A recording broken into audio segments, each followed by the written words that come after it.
Hello, my name is Marco Passarani and Hello, my name is Valerio. and together we're Tiger and Woods.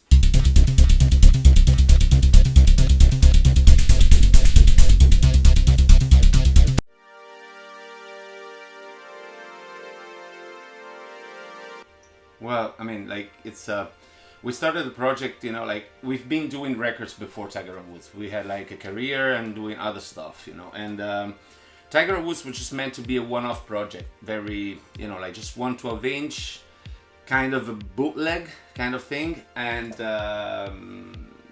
so I mean, like it was just a game, we were taking a friendly piece of Golf Channel because we love the record on Golf Channel. So we said, okay, we make something that we can play with that, and we just give it a name, like kind of golf name, So we came up with Tiger Woods, and then we said, okay, it's two of us, so we just make it Tiger and Woods. And also the point was that since it was a bootleg, we didn't want the record to be traceable on internet. So using a name like that, would have made it impossible to trace the record, and we just wanted to keep it secret. The thing is that, like after a while, we started seeing speculations about, like who was behind Tiger and Woods. People thought it was Stan Snake or Gerd Jansson or this or that, and we just played the game of the secrecy. Problem is that when we started touring, we started meeting more and more people that we knew, and it kind of became really silly to keep the secret until we just realized that Discogs just put our names on it, under the project.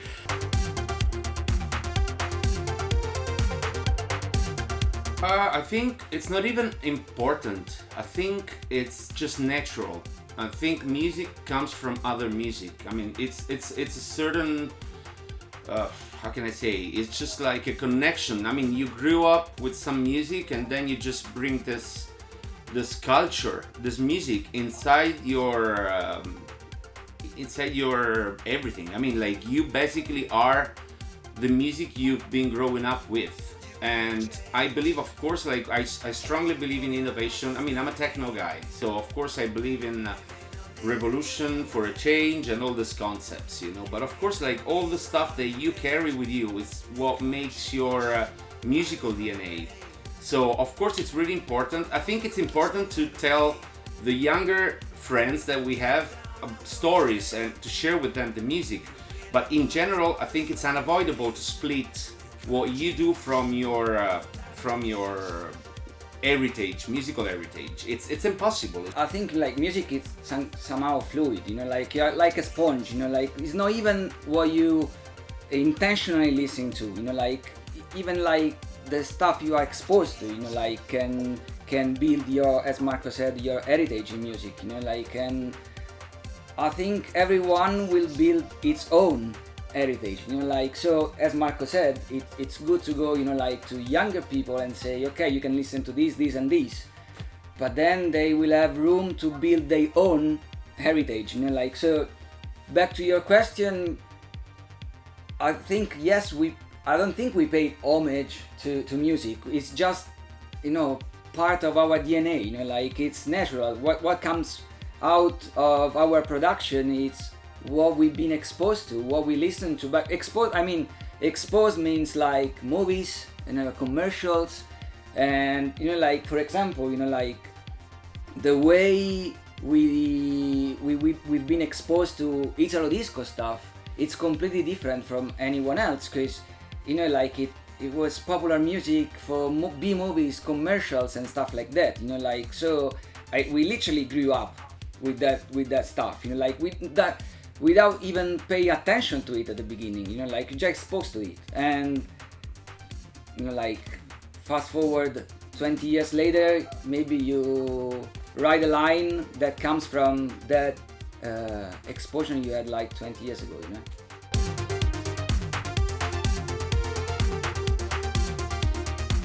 Well, I mean, if there's one thing I don't like on how my musical field has developed through the years, it's some sort of pretentious behavior, like I really don't think I can speak on, my music speaks on that will tell, exactly what happens in the society in terms of mood, or mostly it represents me.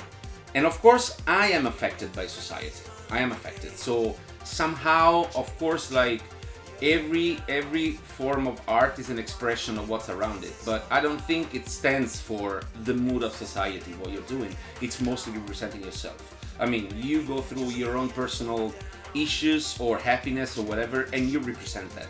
Of course, like the society is definitely like influencing what we're doing. But I think the music in general, especially in dance music, I think like what we do, it's like it's a journey in, you know, in groove. It's this idea, it's the original idea still, that we're all together in one room, no differences, we're the same, and there's a sound system that dictates our moves, and we go with that, you know, and we try to find like the perfect beat to make this happen.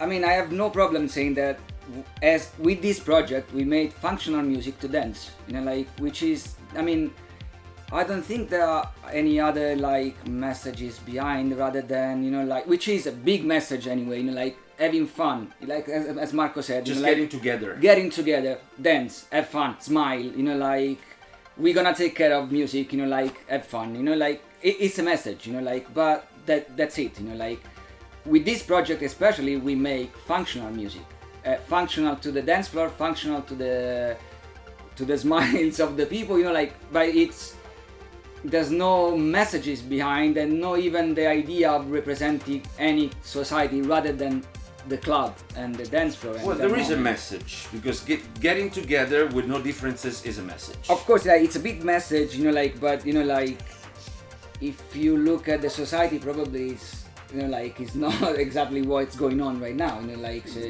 so we're not representing what's going on at the moment, because the world is just, apart from the COVID, you know, distances, you know, like the world is really going, you know, in a way that it's kind of, it seems like they want to split everyone, you know, in small pieces and make them like really far from each other's, and we're still going the old way, where we are actually grew up where this environment, there's no space for differences, we're just the same.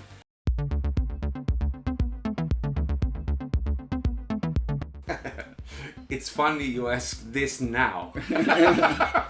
Okay, apart from now, this is out of the competition because this is too bad. And I mean, I've been doing this for the past 27, 28 years, you know, so I've been going through phases, and I learned, you know, through lessons, you know, that this is like going up and down, it's like a sine wave, you know, so I've seen the end of my job like 6 times at least. No, let's say realistically like 3 times, you know, so just signing a band that was coming out on my label to a major label in England, which turned them from the potential new Basement Jacks into the worst crap, just canceling the record. This career was over. Or when my labels were not selling anymore, the career was over. The distribution company just having a huge debt on my bank account because the records I was buying, I wasn't selling them enough. Shops were not paying, you know, it was the days when the MP3 were coming out and the records were not selling anymore.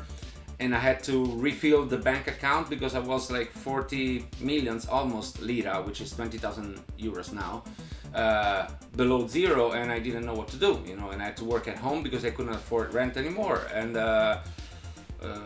yeah, I mean, also Tiger and Woods, we had waves, and we saw like for a few weeks, okay, this is over. I think the hardest thing is that when you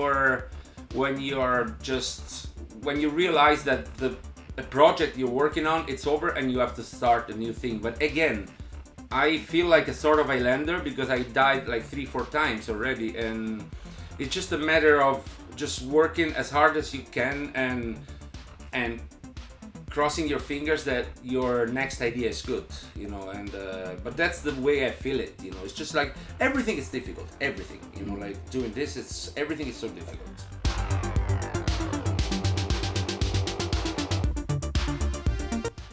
Well, I think as I told you before, it's not about being serious, because I think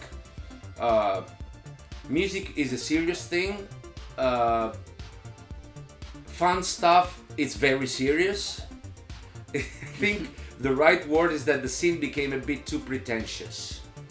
You know, like this kind of getting closer to whatever mainstream is, I think there's someone who lost their mind a little bit. You know, like people forgot where they're from,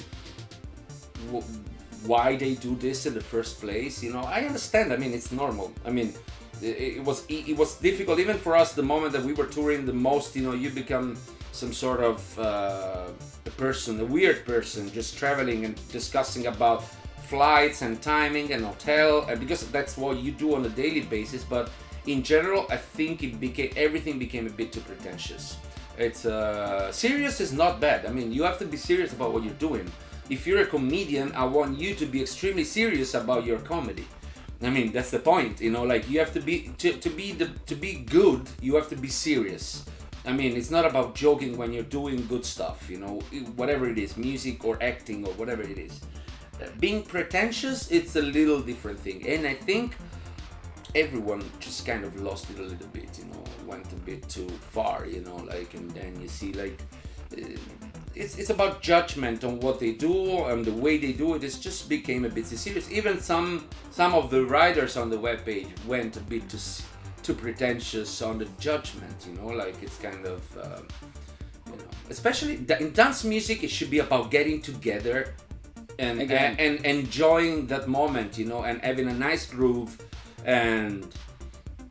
In a very, you know, ethical way, of course, because that's how we live, you know. But you know, that's what should be about, you know. But fun is fun, you know, and sometimes it doesn't need to be pretentious, you know. It's fun. Yeah, and exactly that. It has to be fun, you know. Like, and we also found ourselves, you know, like touring a lot, as Marco said, and you know, sometimes you have to remind yourself which is the focus of this. You know, like, which is getting into a club, having fun, you know, like, cause you can be like on a heavy schedule, like, and it's easy to lose the focus, you know, like, and it becomes a routine, you know, like, and, but you have always to keep in mind that, you know, like, this is fun, you know, like, it has to be fun, and I think pretentious is the right adjective for this, you know, like, and you can be even like very meaningful with your project and not being pretentious. I'm not saying that everything has to be fun, you know. If I'm going to watch at a performance, which is an installation in a museum, and Outtaker are playing live, which is something that I would love to see in that kind of environment. I mean, there's nothing fun there. It's just like interesting. It doesn't have to be pretentious. It has to be what it is. It is what it is.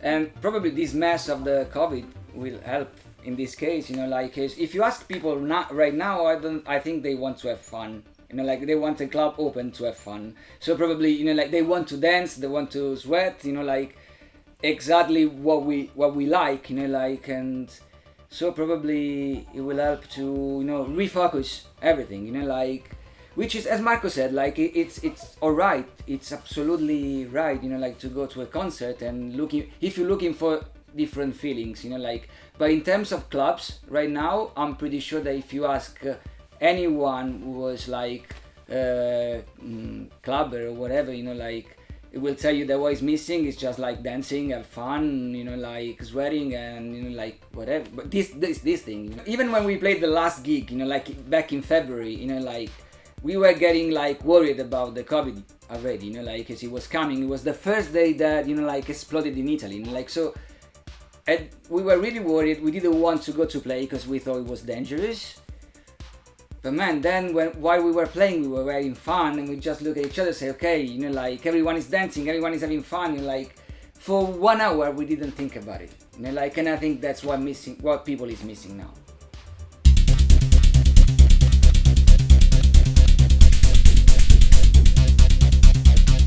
So that's it for today, guys. Thanks a lot for watching us. This is Tiger and Woods, and you're watching us on RRP TV.